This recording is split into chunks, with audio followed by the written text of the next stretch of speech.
So just a little bit about my background. So I'm a professor of philosophy at the University of Bristol, and I don't really do research on equality or gender or feminist philosophy or anything. I actually work on philosophy of medicine.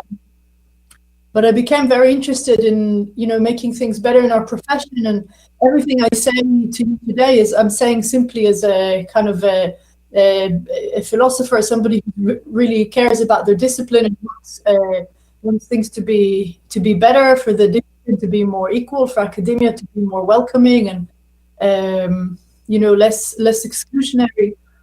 So a lot of the stuff I'm saying really relies on the research of other people, but I haven't directly researched or academically written on any of these topics. This is just something I'm interested in as a member of my academic community. So I hope this is all going to be also relevant to you, and I'd be really interested to hear about how things are going in respective institutions and communities and countries. And the last thing I should say is that this work was developed with a colleague, Richard Pettigrew, who is also a philosopher. And the same as me, he just became very interested in inequality issues. So this year I have a role at the university of being an equality, diversity and inclusion champion, they call it. What I'm trying to do at the moment is to set up a system where every department at the university will have somebody whose responsibility it is to look after issues to do with equality, diversity and inclusion. And this really relates to the most basic belief I have, which is that changes can come from the top down, but those kinds of changes through policy documents or awards and schemes, they're great, but they take a lot of time to implement.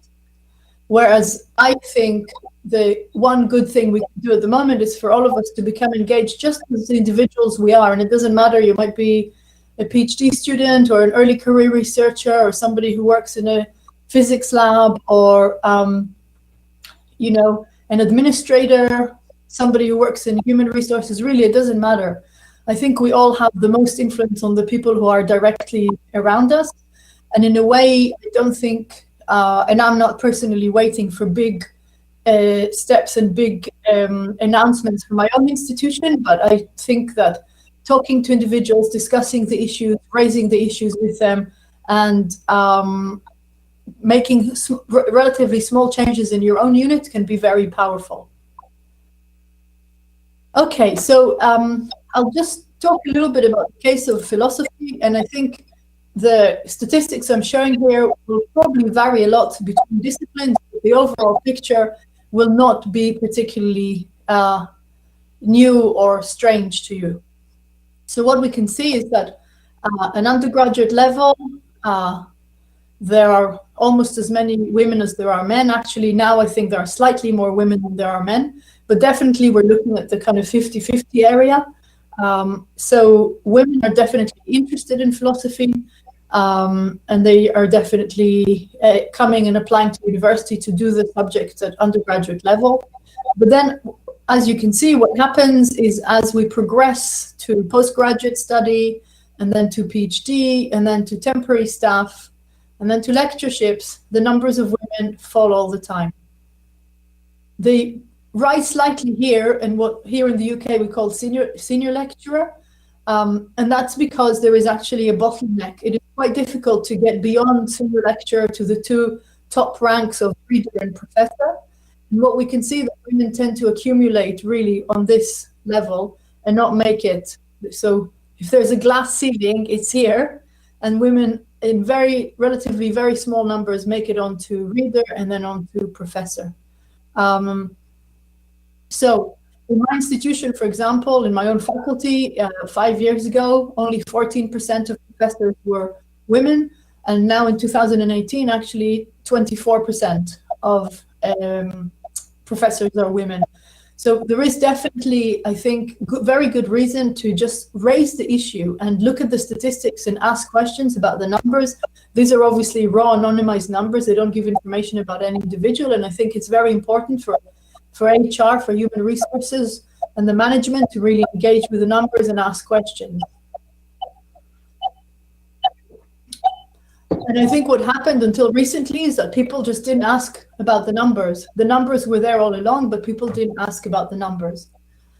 And now that we're keeping a very close eye on the numbers, we also want explanations to say, how come we start out at equal numbers, and then by the time we get to professor, women are actually about 20% only of that particular rank.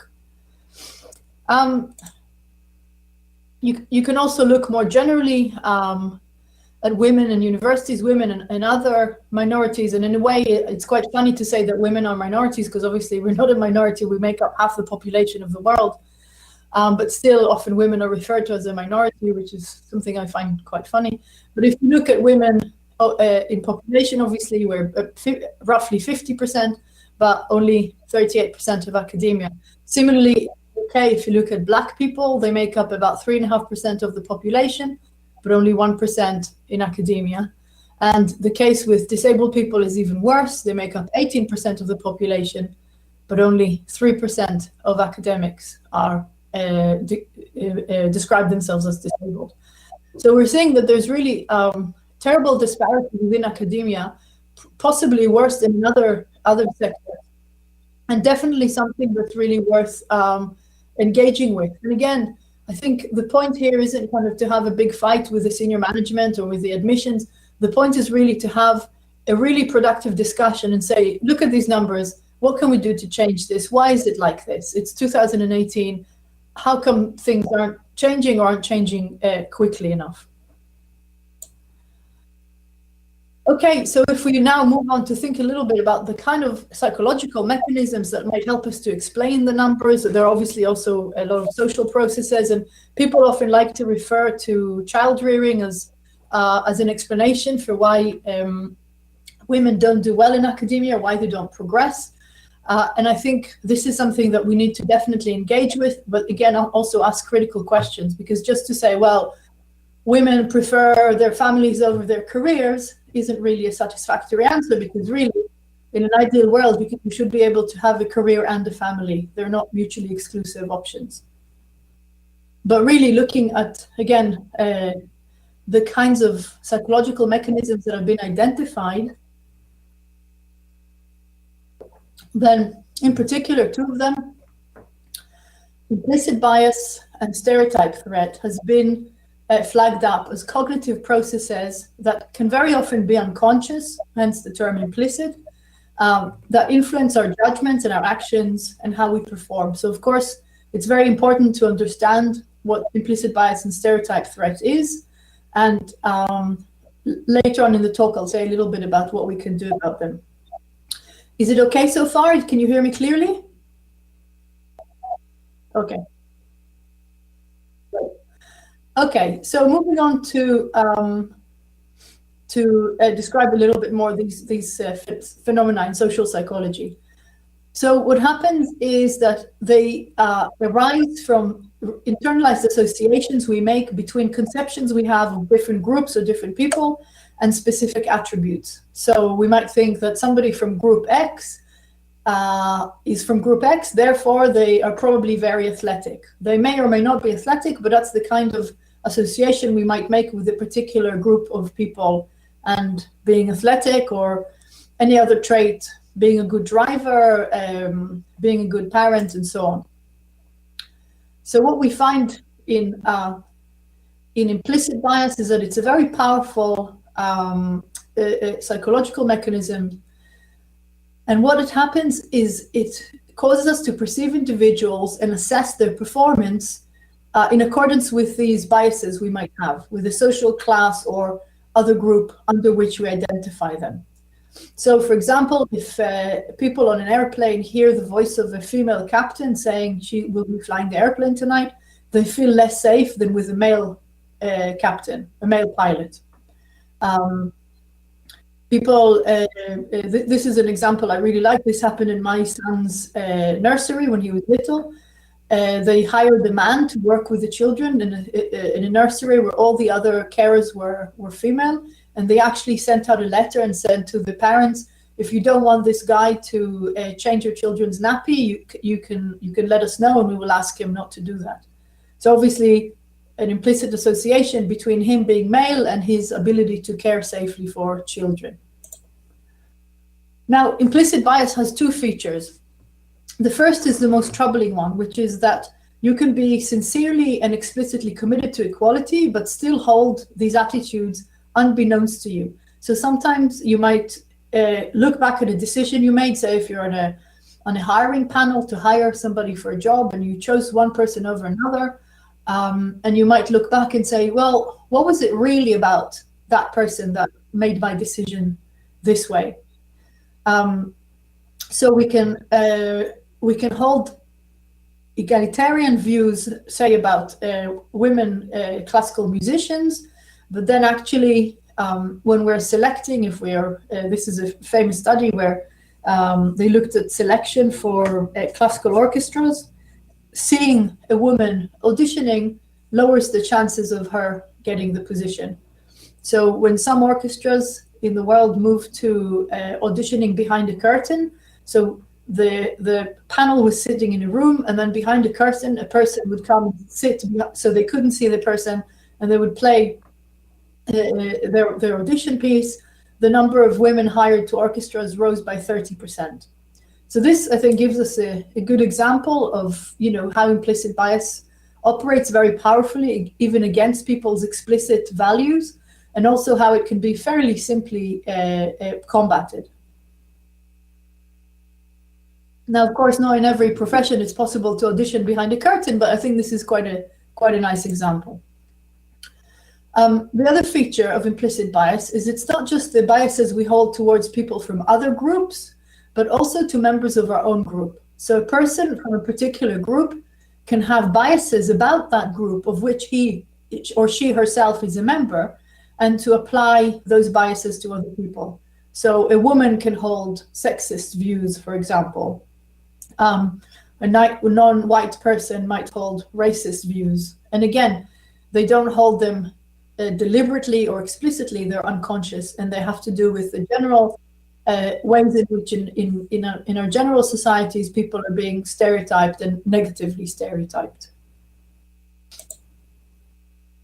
Okay, so here are some examples. So I talked about the orchestras, very similar example. A journal called Behavioral Ecology introduced anonymous refereeing.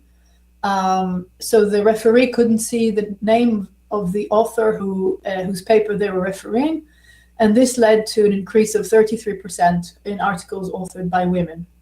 So what you can say is that previously you would get a paper, you would see a woman's name at the top, and you would think, it's probably not so good. Your implicit bias would kick in.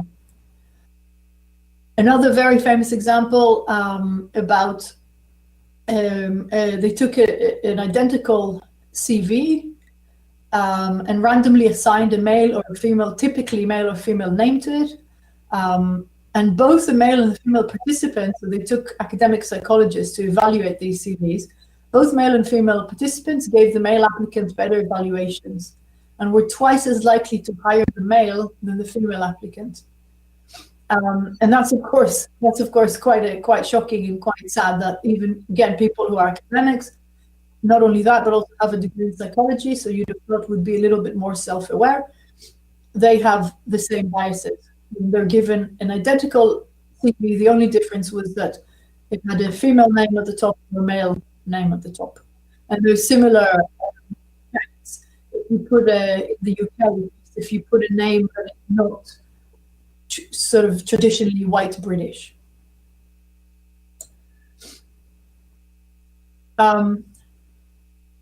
Another example is these authors looked at recommendation letters that were given to male and female faculty members. And as you can see, the female applicants, that's the white data.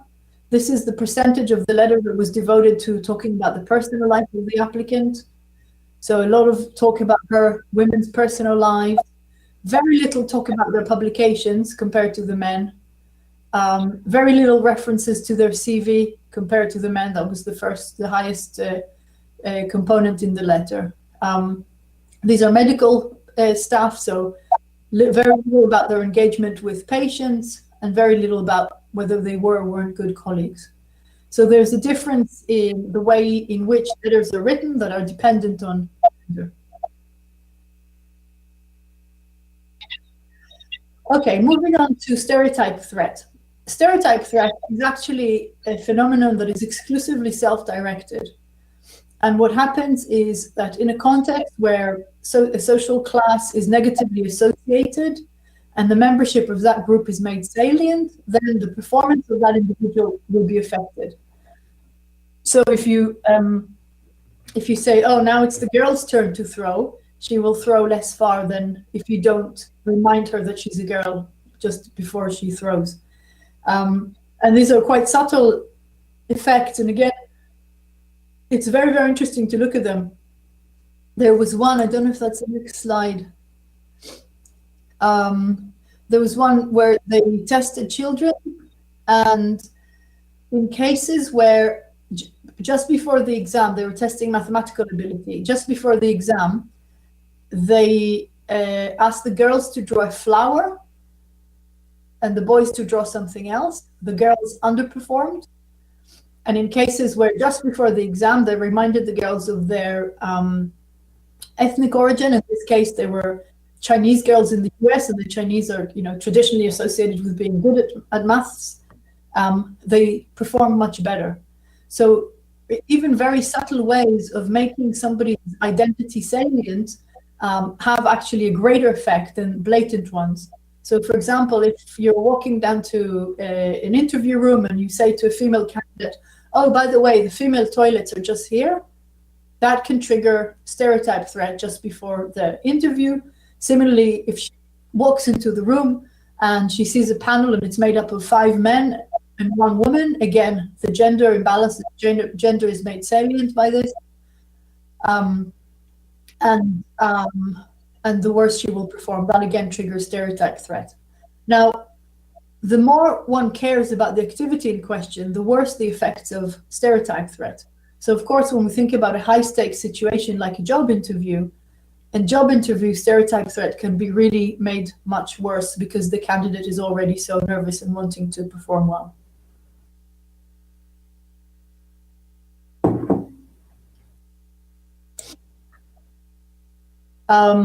Okay, so yeah, this was just the example I just mentioned. Another example, they took 2 groups, one of black men and one of white men, and got them to play golf.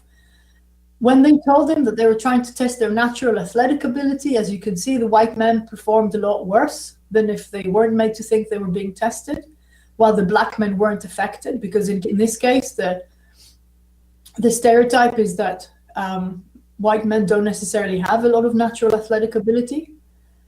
And if they were told with the very same game that it was to test their sport strategic intelligence, the white men were unaffected and the black men performed much worse. Now, with implicit bias and stereotype threat, the interesting thing about them is that they interact with one another. So whereas implicit bias that others hold towards you might be manifested, then that can trigger stereotype threat. So if somebody makes even just a joke about a woman physicist just before she's giving a talk, that can trigger stereotype threat. And of course, the schemas that trigger both implicit bias and stereotype threat are the ones we're interested in when we talk about equality. So race, gender, sex, how you speak, your sexual orientation, age, and disability.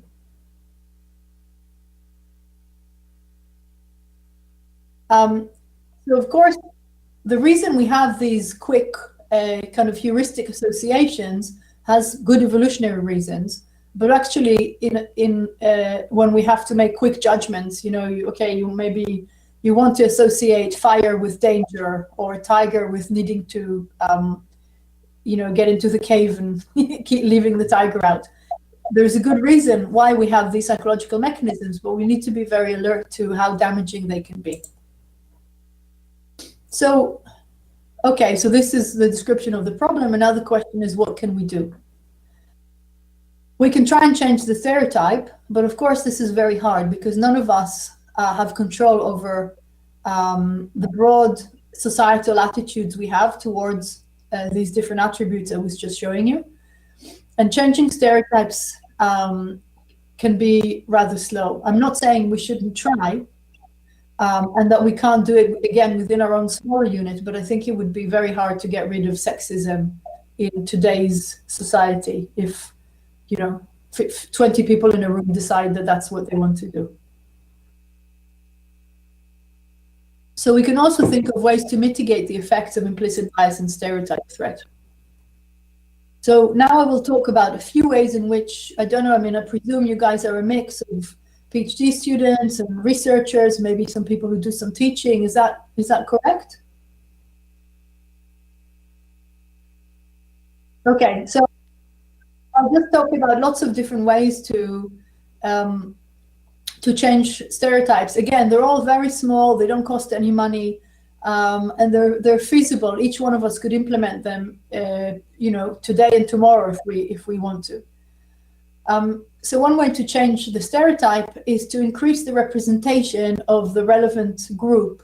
For example, in reading lists. So if we put together an undergraduate course, and our reading list is, as often happened in philosophy until recently, the reading list is exclusively, you know, dead white men.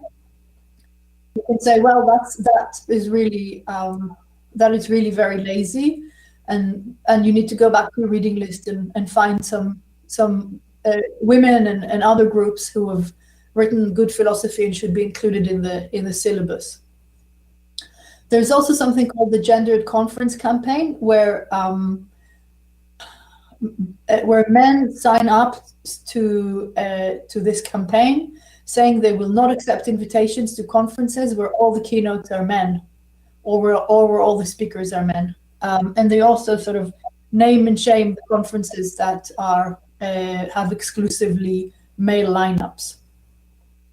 If you're in charge, or if your department has a research seminar, which is, you know, weekly or bi-weekly, you can definitely push for something. What we did in our department is we decided that we would accept it 40% from each gender, but no less than that. So there have to be at least 40% women and at least 40% men in our seminar series. So you don't go and click on the program and see, you know, 50 names and they're all men. Implicit bias is particularly powerful when people are looking for two things. They're looking for people to invite to their conferences and are looking for papers to cite when they're writing their own papers.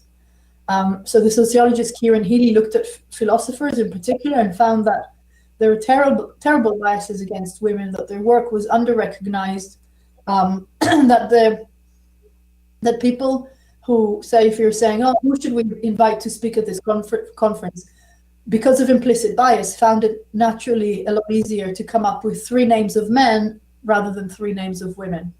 So just having an awareness of that phenomenon, I think, can help mitigate that, and also making a decision about not having all male lineups. And similarly with societies and professional organizations, the point is to have diversity very much at the forefront of what you're discussing, regardless if it's teaching, if it's a seminar a series, or if it's a citation, or if it's a conference. The other thing that we find is by the time people are asked to think about women's names, we have to understand that women's CVs will look worse than men's, because they're underrepresented in conferences and in reading lists. Because they're less cited, a woman's CV is affected negatively. So she won't have as many publications because of bias in refereeing. She won't have been invited at as many conferences because of implicit bias. Her references will also display the same prejudicial attitudes as we saw in that study. So it's harder for women to have a CV that is equal in quality to that of a man. And even if, as we saw from the CV study, even if the woman manages to get her CV on a par with that of a man, her CV, yeah? It's okay. We have some problems here, but now it's okay. her CV will be rated lower than that of the equivalent male peer. Okay, so here's what not to do. So if you just say to yourself, oh, today I won't be biased, that doesn't work.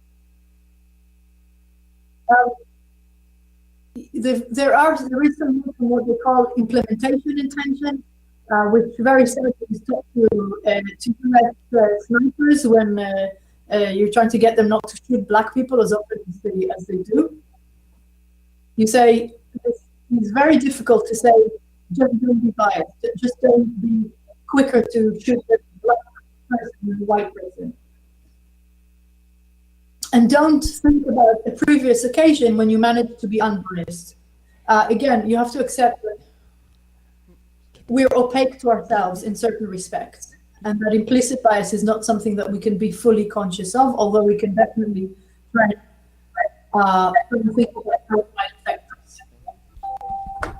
Javi, we are having problems with the sound. Can you get closer to the mic or try moving a bit? Sorry, can you say it again? We're having some problems with the sound. Can you try moving a bit? Okay. Renee's gonna take a look.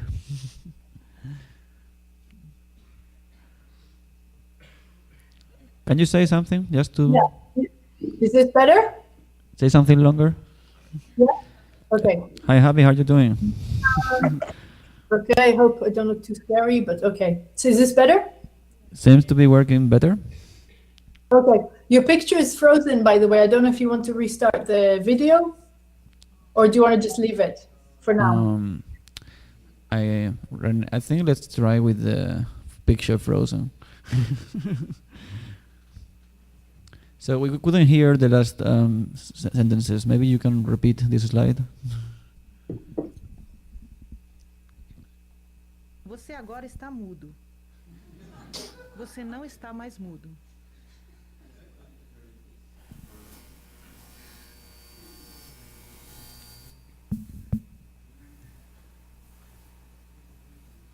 Oh, great. Yeah, now it's moving. Okay, so is it okay to carry on? Yes. Let's go. Okay. Sorry. Okay, so here are some things that work a little bit. You can try and put more women, for example, on hiring committees to ensure gender fairness. But again, as I said before, women can also have implicit bias against women, so that won't necessarily help. But it can help reduce the stereotype threat while being interviewed. On the other hand, it also means that the few women you have around will have lots and lots of invitations to come and sit on hiring panels, and that increases the burden on these women. So it's not a perfect solution. Something that works very effectively is anonymizing wherever possible. So of course you can't interview somebody for a job in philosophy without seeing them and hearing their voice, but you can definitely have the first stage of a submission when people just submit CVs, that you can ask people to anonymize the CVs. We have our assessment of students is completely anonymous. So when they write exams, they use a student number and they're anonymous. When they write essays, it's the same. Assessment is very easy to anonymize. And of course, having triple blind journal submissions is also very helpful. On the other hand, there's also a risk of anonymizing, going back to what I said a minute ago about women's CVs. So we said they had fewer conference invitations and fewer citations, and they're not invited to be members of board as often. So their CV won't look as good as that of men's. So if you're anonymizing and just looking at the CVs, you're not really addressing that aspect of the inequality.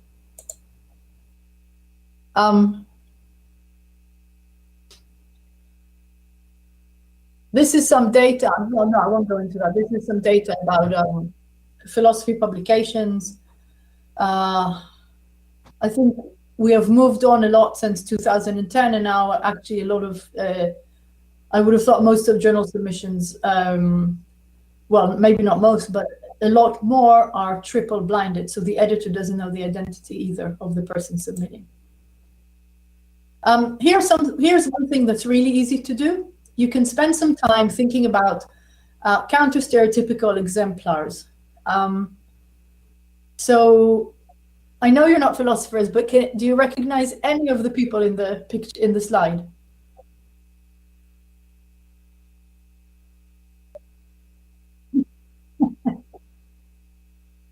So I'll tell you. So this is Martha Nussbaum, who's a very famous contemporary American philosopher and also a classic scholar. This is, God, what's her name?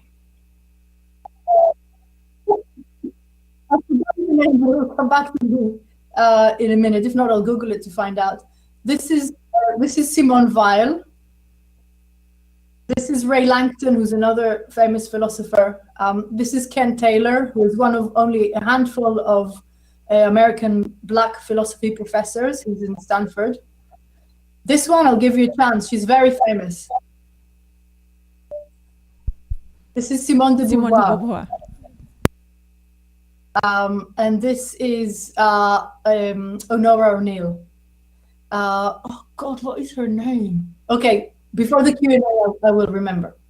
But this really gives you an example. When people say, well, philosophers, you know, Plato, Aristotle, Descartes, Kant, Rousseau, Voltaire, Jean-Paul Sartre, all the names that come to mind, they're all male names. But actually, that's, of course, partly a result of our sexist history.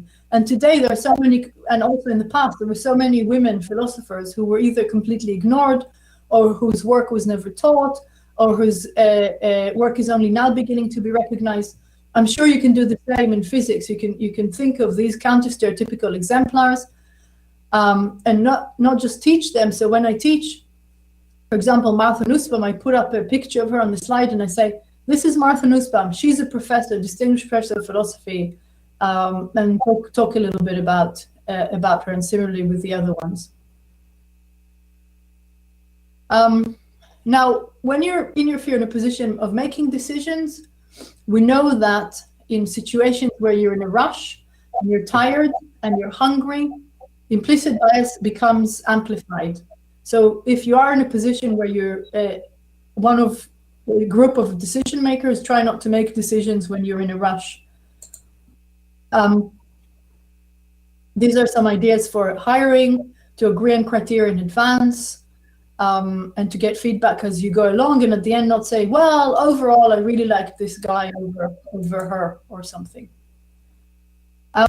Now, I said it doesn't help to think about instances where you weren't biased, but what is helpful is if you can each individually can spend some time thinking about past instances where, hand on heart, in retrospect, you think, yeah, actually, I was biased towards this person. And we know this is another phenomenon we're very familiar with, is that girls or women get called on less than men in class and seminar situations. So women's contributions, this is something, again, that you have witnessed yourself, that you may have experienced yourself, but it's worth thinking about. Women's contributions are overlooked. Sometimes a woman makes a guy makes the same point and then it's attributed to him. Women are less called upon to answer, they're not interrupted, and they're not interpreted as men. So, this is the last slide. We said, look after your own patch. Try and make changes that are small and that are feasible, that you can do on your own or within your small unit. So in the philosophy department, what we've done is, first of all, we have an annual presentation where the new students who come in and any other students who want to come, and we talk to them exactly in this way about implicit bias and stereotype threat. We had an external review with our female postgraduates to talk about how they found being in the department, and we're doing another review this year. When there's a research seminar and an external speaker comes to the department, we ask them if they're willing to do a philosophy session. And in this, discipline and philosophy sessions, it's largely the audience who decides what they want to talk about. Sometimes the academics talk about their career and their challenges. Sometimes they talk about other things. We have these British Philosophical Association and the Society for Women in Philosophy put together a best practice guideline, which we adopted. You're very welcome to have a look at those and use them if they suit you. You don't have to be a philosophy department to do that. And we also have a designated member of staff who is the Equality, Diversity, Inclusion Champion. So do have a look at the this link, just to see again all of these things. They cost nothing. They're easy to implement, and they really depend on your kind of goodwill.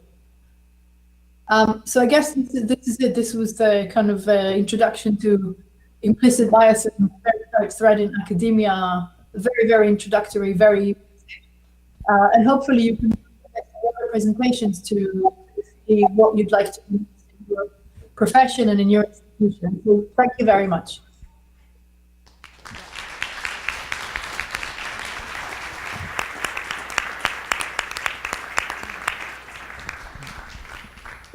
Well, questions? Sorry. Yes. First, thank you for your talk. It was very useful. I learned a lot. So sometimes I try to convince my peers that unconscious bias is a thing, and I often find hard to convince people who are in senior positions, or at least some of them are very against the idea of accepting that bias exists. So when you meet someone like who's very opinionated against believing in implicit bias, what are useful tips to try to talk to them? Could you hear me? No, I can't really. Okay. It's a bit. So. Can you stand really close to the camera so I can see your face? I think maybe that will help. Or if somebody wants to repeat that for me, more close up. I was saying, can you hear me better? I can't see you. I don't know. Stand in front of me.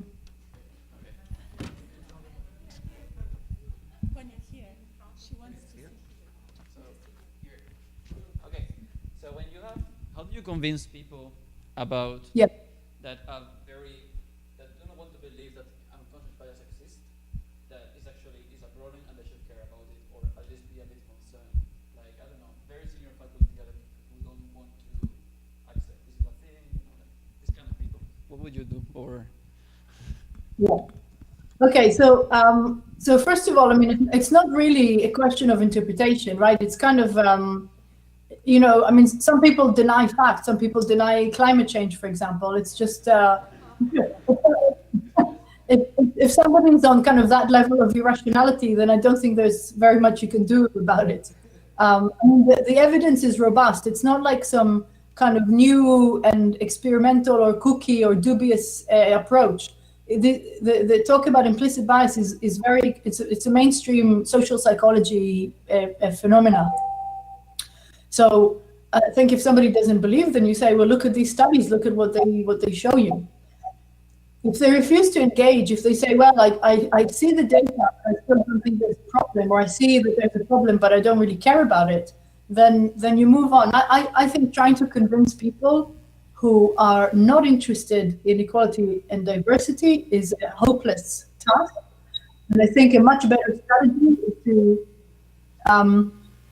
create a critical mass that will come from us and will put pressure on such people to change their behavior. I don't think you need to bother trying to change people's minds if they're not interested in the first place. Thank you. Questions? Please come here.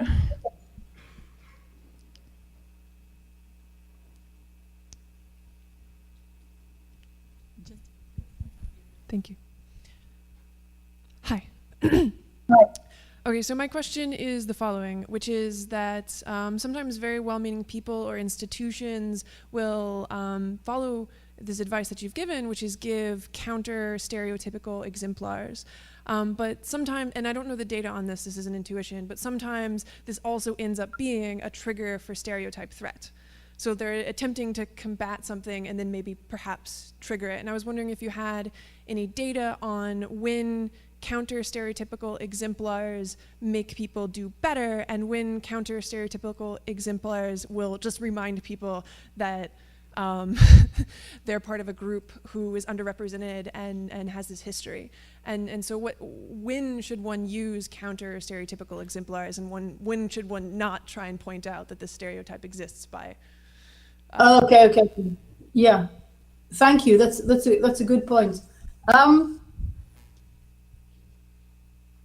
I think when you present the counter stereotypical exemplar, then you can say, this woman, Martha Nussbaum, she's not a minority. She's not a miracle. She's not a genius. She's a female academic. And I think part of counter stereotypical exemplars and part of introducing women authors into reading lists and seminar programs and so on is that you're normalizing their presence.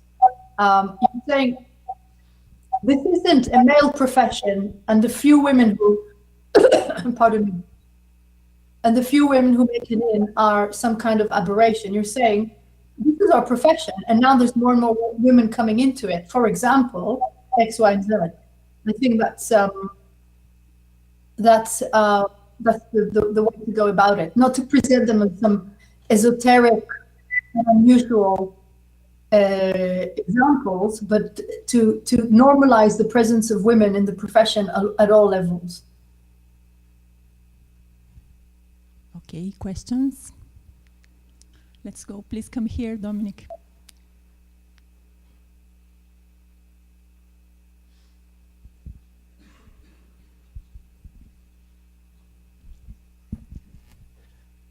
Hello. Hi. Thanks for a very good talk. I've got a million things that are buzzing around in my head.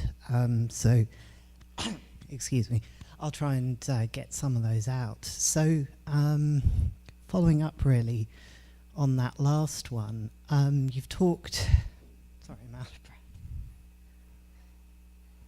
I knew this was going to be a difficult week. So you've talked a lot about specifically the issues around including women. And certainly in the last one, where it was about saying, you know, women aren't minorities, they're just part of academia. Some of us don't have that. We can't say that we're not minorities. Some of us have gender and other issues where we are minorities and we have to deal with that. So how do we go, sorry, how do we deal with, so first of all, sometimes with things like the Athena Swan process, it can very much feel like the category of woman is used as a shorthand for everybody who is not a straight cis white guy. So how do we expand the inclusion to include women and everybody else? And how do we deal with where the intersections are? So, you know, sometimes when we're talking about bringing in other people, so bringing in other exemplars, how do we make sure we don't just bring in women, but also bring in trans people, black people, or whatever, and do it where those people are actually minorities, and we can't just go and say, oh well, there should have been a certain 50-50, because sorry, I'm not explaining this very well. Like I said, I thought this week was going to be difficult. How do we make sure everybody feels like they belong? and they belong no matter what percentage of the general population they are. I guess that's finally what I'm trying to say. Yeah, thanks. No, that's a great comment. That's really spot on. So yeah, of course, I mean, in women's case, you can make this claim to 50-50 representation, but of course you can't make it in other cases. So I think what you're really talking about is how do you make your unit, your department or school or whatever, how do you make it welcoming? And I think by having more people from diverse background, that's one way of doing it. But also these issues have to be spoken about over and over and over again. So in the beginning of the academic year, for example, I meet the new students and I always say to them, everybody's welcome here. And if you experience anything other than that, please come and talk to me.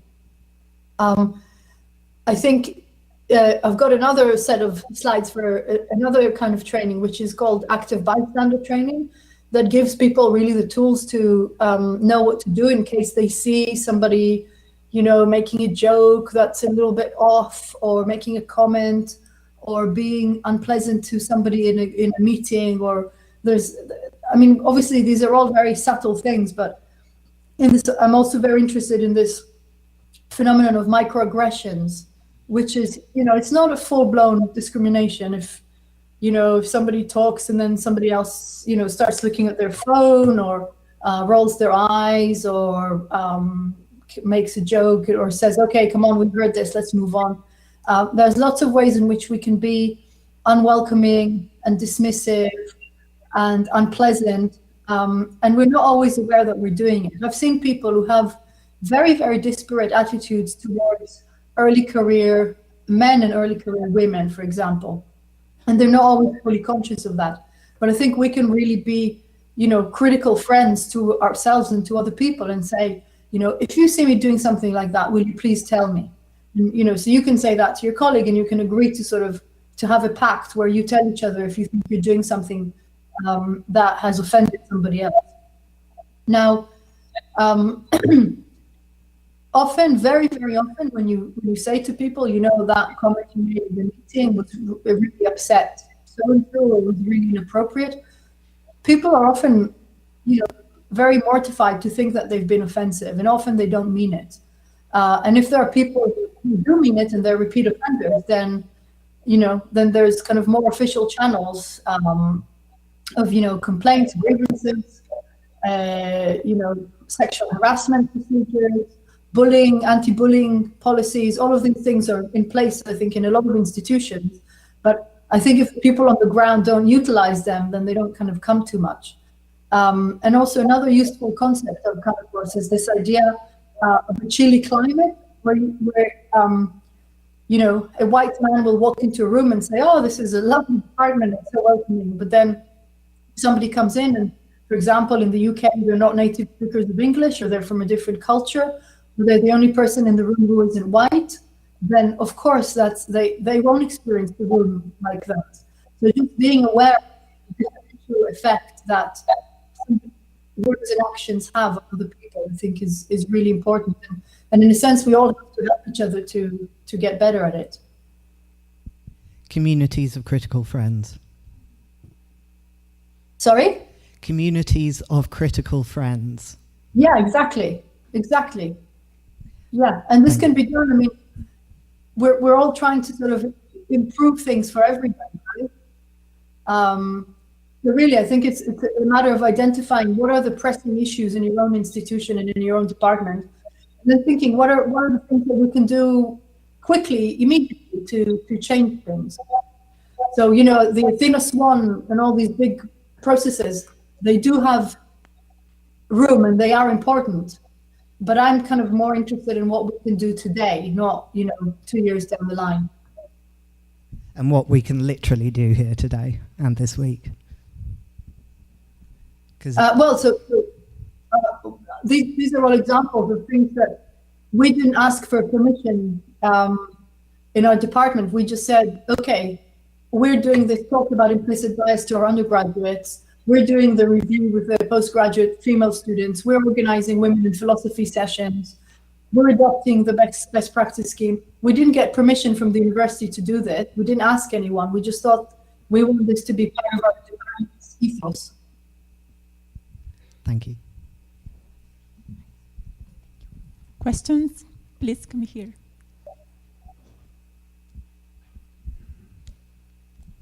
Thanks.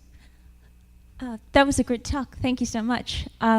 My question is also kind of jumping on the literal minorities in a group. Is there any research done about stereotype threat for when someone of a minority group is called on to, in some sense, represent their minority group? So sitting on a panel, and the panel is a diversity panel, for instance. I've read a bunch of Think PC articles about it, but is there any good research on the topic and how it affects a person to sit as their group?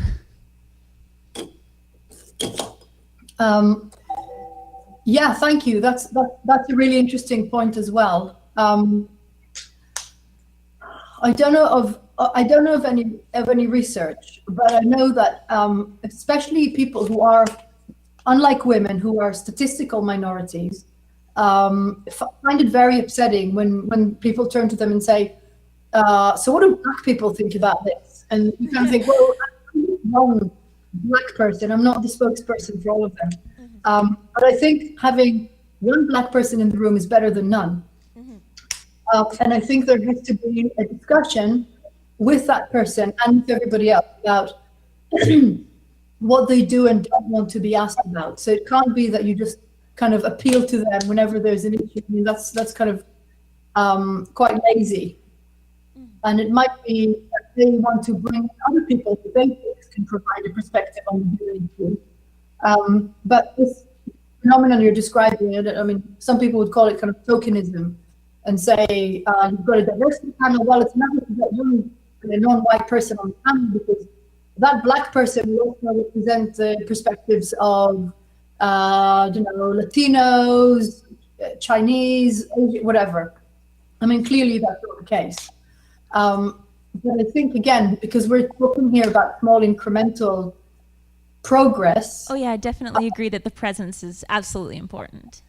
Yeah, then even having that person asked is already good, but it can't be the case that it's a routine thing to refer to them and ask their opinion only on matters that have to do with race, gender, sex, whatever the issue might be. It has to always be in a broader context where their opinion is also sought about other things. Definitely. Thank you. Any more questions, please? Come on. Thank you. Thank you for your talk. So my question kind of follows up on previous questions. And can you move forward a little bit? Can you hear me I'm now? kind of lip reading. Yeah. Can you hear me now? Oh, okay. I can see myself now. Yeah. Okay. Okay. I think this is even better. Yeah. Right? Okay. Stop. Yeah. Okay. Yeah. You can see me. I can't see you on the screen, but you're there somewhere. Yeah. And I have my back to everyone else, so it's making me anxious. But okay. My question was about the counter stereotypical exemplars issue. So Alison, for example, asked this question of when it essentially reminds the person that they would usually fall into a stereotype, but this is a counter stereotypical exemplar. So I was just wondering, like, as someone who's not from if you're the one making decisions, and if you're not from the particular community for which you're presenting counter stereotypical exemplars, is it really your place to suggest that this person is a counter to the stereotype about this particular community? Because to me it seems like it's better to just say that, just do it in a matter of factly way, you introduce these philosophers just as you introduce any others. But to the extent that someone on a panel wants to proclaim their own identity as, wants to say that they are representing, once they want to identify themselves as a counter stereotypical exemplar, then like the onus should be on the person and not the, whoever is assigning these responsibilities to people on a committee to like, or assigning readings, right? Like, I mean, you assign readings just as you assign any other readings, right? Like, it doesn't have to be explicit, it doesn't have to be called out, is what I'm trying to say. Only the person who belongs to that particular stereotype, to me, it just seems like it's the onus is like people have agency over their own identity in some sense, right? Like, there's no reason why if I see a black man, I would necessarily assume that this person has faced a lot of difficulties. Maybe the person is exceptional and comes from a lot of privilege and is not necessarily representative in a lot of in many senses, and this person might not identify with the same sort of stereotype or something, right? So I don't know. Like, I'm just trying to ask this question of agency. Like, when who, like the person that you think is a counter stereotypical exemplar, isn't it up to the person to sort of identify as one, and not up to you to label them as one? So that's essentially what I'm trying to point out. Like, I don't know. Yeah. If that resolves the tension in the previous questions.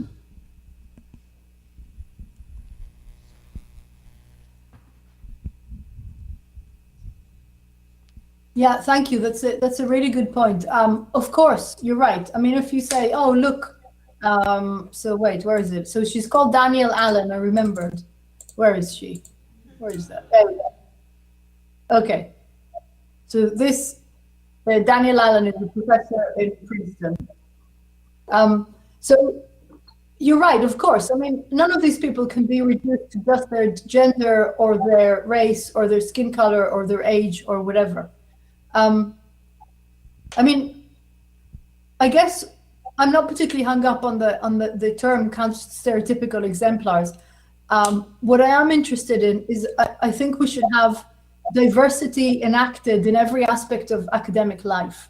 So the undergraduates should see a lot of papers written by men and a lot of papers written by women, and some papers written by people who are not white, not mainstream, not from a Western institution, trans, and so on.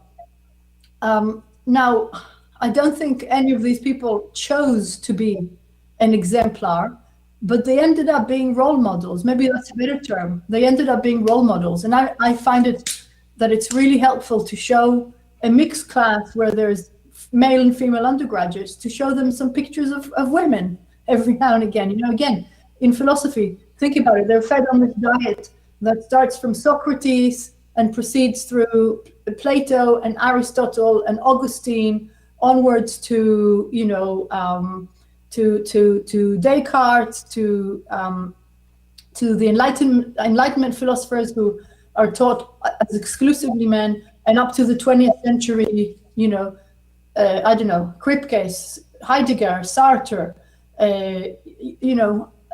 they have to be shown that there was a culture alive and there was philosophical thinking done by people who weren't men. I mean, otherwise it's just, it's a misrepresentation of reality, really.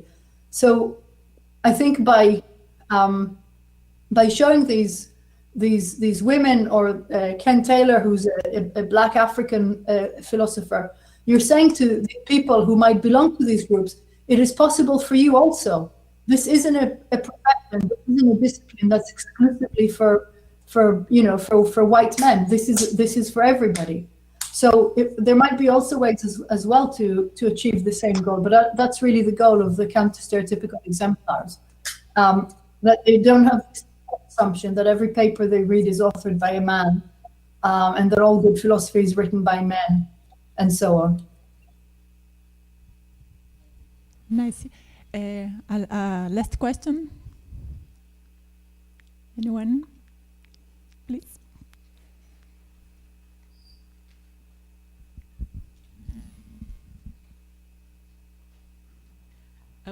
So, hang on.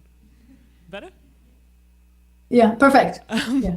So, yeah, thanks for a fantastically inspiring talk. I'd like to ask, how do you combat the dangers of anonymizing? So if you have the first round of applications with a gazillion CVs and they're anonymized, but women and other groups have worse CVs. What can you do to combat it in a way that's not allocate however many places to women, or is that the right solution? Yeah, no, thanks. That's a really, really tricky question. I don't think we found the perfect solution to it. But one thing you can do is you can split them into men and women CVs. You can not have them not anonymized and split them into two groups, and then shortlist separately for men and for women, or however many, it doesn't matter. Right. And then you merge them all together and you weed them out. That's one way of doing it if you want to end up with a shortlist that has an equal number of men and women on it. Another suggestion, I think they did this in one of the universities in London, is they anonymized and shortlisted and then de-anonymized and found out that they shortlisted 5 men. So then they went back to the beginning and looked for women CVs to add to the shortlist. I mean, in my university, you're not allowed to have a single sex shortlist. Mm-hmm. But often, you'll have a shortlist of 5 and only one of them will be a woman. So that is, it is very, very tricky. But either of these might work. And the other thing is that also before the deadline, even when the ad is still out there, encouraging women to apply. So sending emails to all the women who might be looking for a job and saying, please consider applying for this job. That might help as well. So often we find that in philosophy, the number of female applicants is actually very small. It probably makes up about 20% of the application. So then it's very hard to shortlist a shortlist with equal numbers. So encouraging women to apply from the beginning. You can put a statement in the job ad that says, we particularly encourage applications from people who belong to underrepresented groups in my discipline, in your discipline. And then with the shortlisting, making sure that you end up with a fair, a gender balanced shortlist. Cool, thank you. Well, let's talk to Havi for its very interesting talk. Thank you very much. Thank you.